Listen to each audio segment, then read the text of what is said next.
300 polling station हैं, उनके polling agents के तमाम बयान हल्फी फॉर्म 45 देखें, 46 देखें, 47 देखें, हम देंगे, हमारे मुखालिफ उम्मीदवारों ने दिए हैं, इलेक्शन कमीशन ऑफ पाकिस्तान ने फॉर्म 45 दिए हैं, उनको आपस में क्रॉस एग्जामिन करना और उनका फोरेंसिक कराना, ये है ट्रायल कोर्ट। और ये अदालत खुद नहीं कर सकती। जैसा कि मीडिया पे मैंने देखा कि ट्रिब्यूनल वहाँ पे मुवाजना जो है कितना किया गया, मैं तो अदालत में मौजूद नहीं था, लेकिन जी वो खुद मुवाजना अदालत कर रही थी। ये मुवाजना और ये फोरेंसिक मुतलका इदारे करते हैं। यह है बुनियादी एतराज़ प्रोसीडिंग्स पे कि ट्रायल कोर्ट की प्रोसीडिंग इस ट्रिब्यूनल की अगर होंगी तो वो एक आईनी और कानूनी तरीका है। दूसरी बात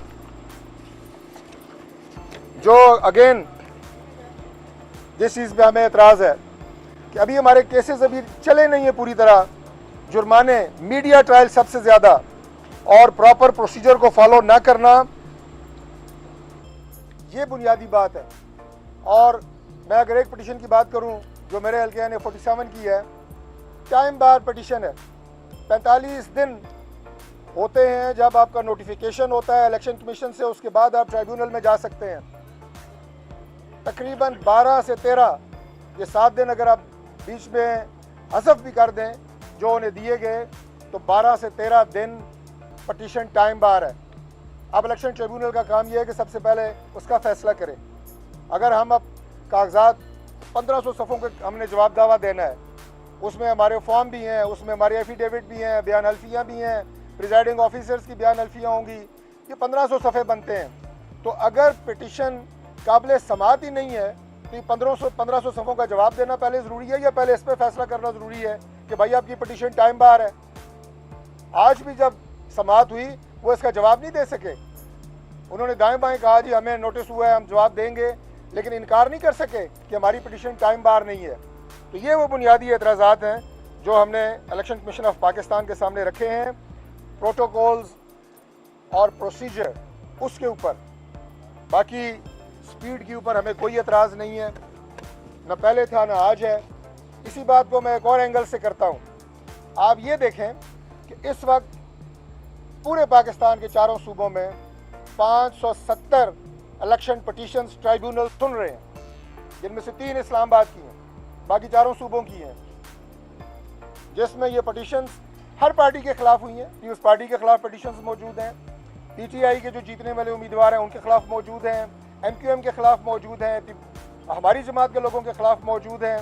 यहाँ सिर्फ पिंडी में 27 पटिशन जो हैं वो ट्राइब्यूनल सुन रहे हैं। लाहौर, कराची, जैसा मैंने कहा कि हर जगह के ऊपर 570 पटिशन सुनी जा रही हैं। इस्लामाबाद में ऐसा कौन सा अनोखा इलेक्शन हुआ है, ये मैं पूछना चाहता हूँ। किसी और ट्राइब्यूनल की खबर है? पूरे पाकिस्तान में किसी और जगह को ब्रेकिंग न्यूज़ टीवी पे चल रही है? हम यहाँ पे कोई हमारे खिलाफ पूरे इलेक्शन प्रोसेस में कोई एक FIR दर्ज हुई है? किसी जगह के ऊपर ये एतराज़ आया है कि हम तीनों में से कोई इलेक्शन के डब्बे उठा के भाग गया है, या धुंध में जनाब डब्बे गायब हो गए हैं डस्का की तरह, इंक्लूडिंग दी प्रिजाइडिंग ऑफिसर्स? कोई ऐसी शिकायत है? कोई जाली वोट डालने की शिकायत है? एक भी तहरीरी शिकायत ज़बानी भी मौजूद नहीं है। लेकिन ऐसा लगता है कि 570 केसेस तो सुकून से चल रहे हैं, लेकिन इस्लामाबाद में आग लगी हुई है। इस्लामाबाद में जनाब सिर्फ ब्रेकिंग न्यूज़ बन रही है, हमारे खिलाफ मीडिया पे रोज़मर्रा मीडिया ट्रायल हो रहा होता है।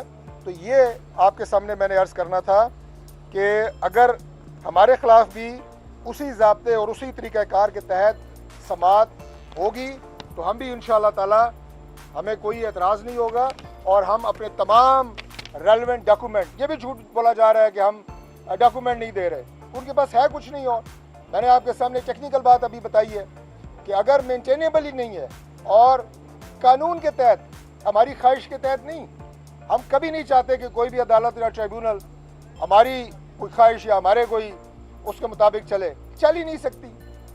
ख्वाहिश तो हर कोई जो मर्जी रखे, हमारे समेत। हम कह रहे हैं कानून और आइन के ज़ाब्ते के तहत चलें। ट्रायल कोर्ट है तो ट्रायल कोर्ट के तौर पे चलें। और उसके बाद मैं गुजारिश करूँगा, आज इस काम के लिए हम आए थे कि हमें ट्राइब्यूनल को हमारे तब्दील किया जाए, और इसी पीस से दरख्वास्त करूँगा कि फेयर ट्रायल के लिए हमारा जो एक कॉन्स्टिट्यूशनल राइट है उसको एक्सरसाइज किया जाए। यही हमारी गुजारिश है बाकी अदलिया के लिए, जजेस के लिए हमारा जो एहतराम है वो आपके सामने है। हमने जो PTI का तर्ज अमल सुप्रीम कोर्ट के जजेस के ख़िलाफ़, chief justice, Islamabad high court के जजेस के ख़िलाफ़ चीफ जस्टिस जो बयानात वो दे रहे हैं, अभी 2-3 दिनों की बात है, उनके तर्जमान रऊफ़ हसन को ले लें, उनके स्पोक्स पर्सन को ले लें, वो बयान नहीं किए जा सकते, हम दोहरा नहीं सकते मीडिया पे। हम सिर्फ अपना एक लीगल पॉइंट लेके आए हैं, उसी के ऊपर हमने बात की है। और इससे ज़्यादा मैं समझता हूँ कि हमने कोई मज़ीद टेक्निकल बात अगर होगी तो वो हम करेंगे। बाकी किसी की ज़ात को हमने ना कभी डिस्कस किया है और ना करेंगे। और मेरी PTI से गुजारिश है कि खुदा के लिए ये जो मीडिया के ऊपर आके आप रोज़ाना की बुनियादों के ऊपर झूठ बोलते हैं, ये बंद करें। मज़ीद हालात हाज़रा से बाखबर रहने के लिए हमारे चैनल iPoint TV को सब्सक्राइब करें।